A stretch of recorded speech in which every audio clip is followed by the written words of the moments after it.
सांप्रदायिक सौहार्द बनाने के साथ अपराधों को रोकने की बड़ी जिम्मेदारी पुलिस पर होती है। नॉर्थ जिले सभी को साथ लेकर चलने का प्रयास करते हैं। पुलिस मित्रों और सीएलजी शांति समिति की मीटिंग ली गई। यहाँ के लोगों में आपसी सामंजस्य और भाईचारा बहुत है। इसे बनाए रखने के लिए हर त्योहारों पर कार्यक्रम आयोजित किए गए। रामनवमी पर भगवान राम की शोभा यात्रा निकाली गई तो ताजियों को भी निकाला गया, जिसमें हिंदू मुस्लिम सभी ने एक दूसरे का सहयोग किया। पत्रकार टीवी रिपोर्टर ललित तिवारी ने डीसीपी नॉर्थ परिषद देशमुख से विशेष बातचीत की।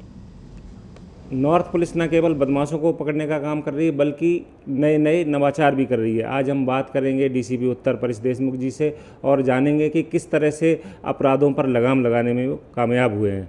सर, पत्रिका टीवी में बहुत बहुत स्वागत है।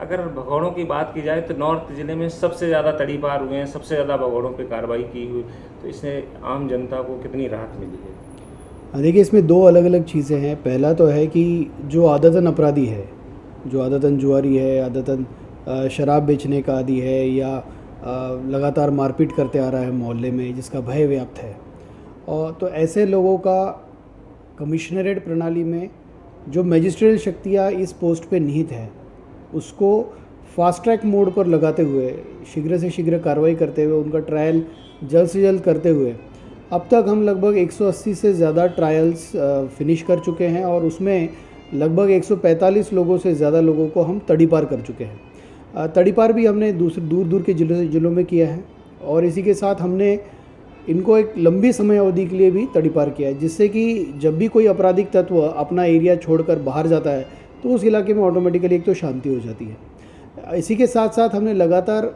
जो भी आपराधिक तत्व तड़ीपार होकर बाहर गया है, यदि वह आदेश की अवहेलना करना है तो उसके लिए भी हम निगरानी रख रहे हैं और ऐसे 2 लोगों को भी हमने पकड़ा है और पूरे राजस्थान में पहली बार हमने एक केस धारा 10 गुंडा एक्ट में दर्ज किए हैं और उन लोगों को भी अरेस्ट किया है जो तड़ीपार का आदेश देने के पश्चात भी अपना जिला नहीं छोड़ा है जिन्होंने। एक सर, नॉर्थ ज़िले की बात करें तो कुछ थानों में अभी भी हवाला का लेन देन होता है, तो इसमें कई बार लूट का प्रयास भी किया गया और लूट भी हुई है, तो इसको रोकने का अपन किस तरह से प्रयास कर रहे हैं?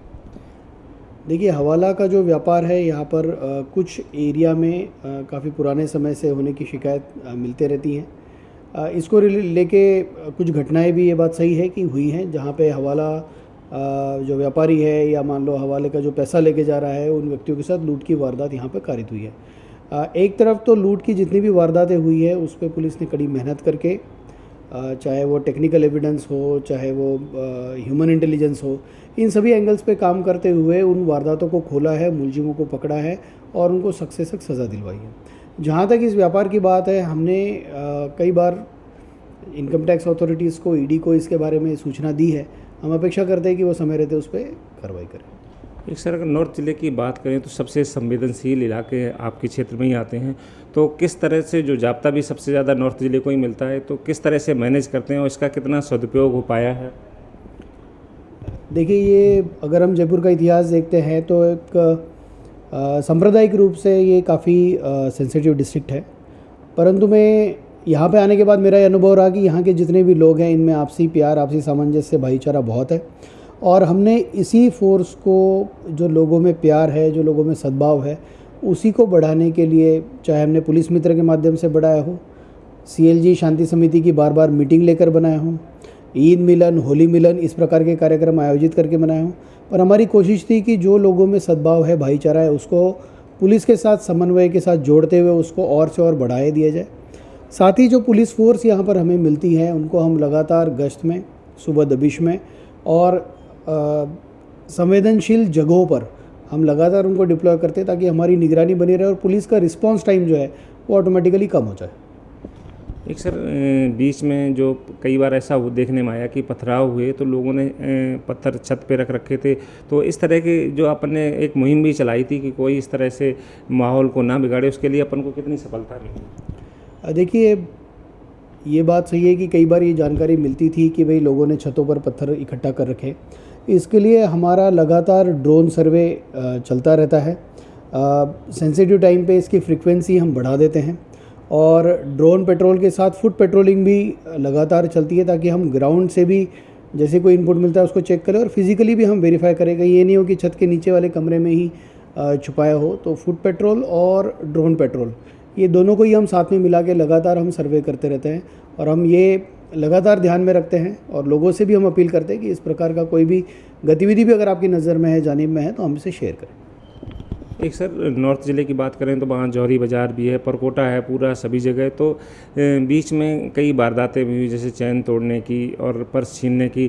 तो आपने जो प्रयास किया था सीसीटीवी कैमरे जगह जगह लगवाने का, तो उसमें कितनी सफलता मिली और उससे कितनी फ़ायदा मिला?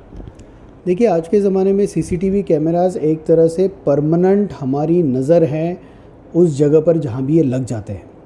हमने एक तरफ तो सभी से आग्रह किया, चाहे वो व्यापार मंडल हो, चाहे वो व्यक्तिगत सीएलजी सदस्य हो, शांति समिति सदस्य हो, सुरक्षा मित्र हो, सुरक्षा सखी हो, तो हमने सभी से कोशिश की कि अपील की कि भाई आप ज़्यादा से ज़्यादा कैमरे लगाएं।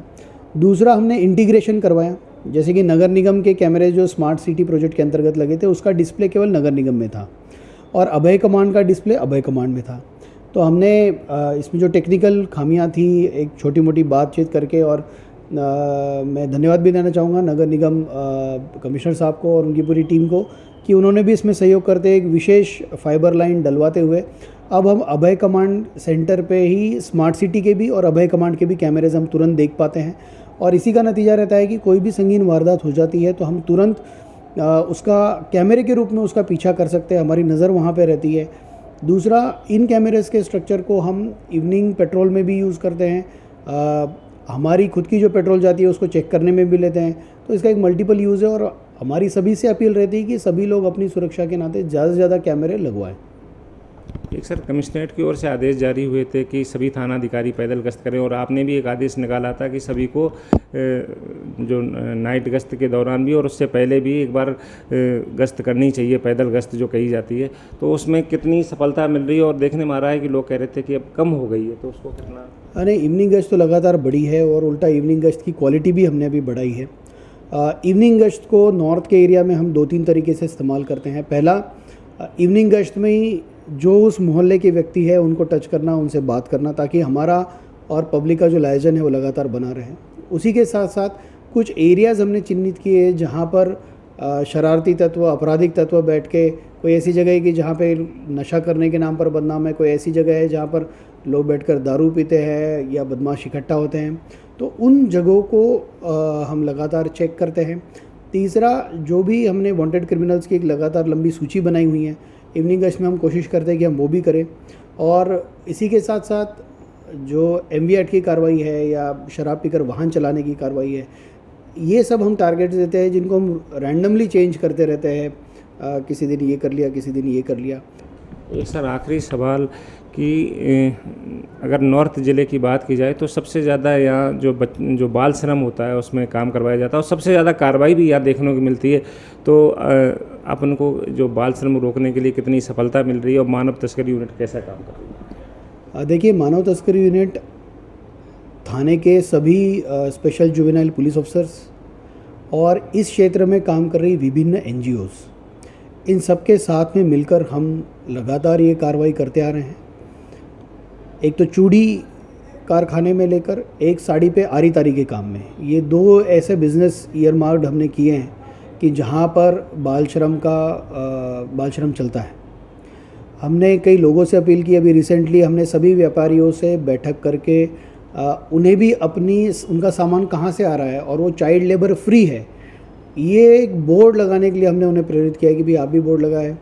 दूसरा, लगातार कार्रवाई हम कर रहे हैं और अभी हमने उसका कार्रवाई का दायरा भी बढ़ाया है।